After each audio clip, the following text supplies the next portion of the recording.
What is considered a pre-breach by the employer? Well, the concept of pre-breach is utilized to determine whether there was some action or inaction by your employer that allows you to walk away from your non-compete obligations. And most lawyers who represent employees who are attempting to walk away from their non-compete or non-solicitation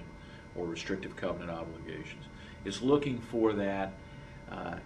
evidence of pre-breach that is substantial, that's material, and which a court would deem to be a pre-breach. Now, there's a lot of legal issues that go into pre-breach, and I'm not going to get mired up in the legal issues, but the bottom line is, and I'll give you some examples, the bottom line is if you go to work somewhere, you expect to have a nice place to work, that you're going to be paid what you agreed, that they agreed to pay you, that they're going to furnish you the benefits like health care or whatever you negotiated that they agreed to give you. And any other perks or items that you were told you would receive, including training. And if the employer furnishes to you these items, this compensation, this health insurance, whatever it is, throughout your employment, then it's very difficult for you to say that the employer pre-breached and that you shouldn't have to honor your non-compete. However, in situations where the employer bounces checks to you, fails to pay you the commissions that were agreed to either by a commission schedule or some other oral agreement, if they fail to provide you the things that you need to do your job, whether it's products,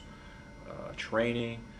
other very important things that they promised you, then you could take the position, you could argue that there's been a pre-breach by the employer that releases you from your obligations.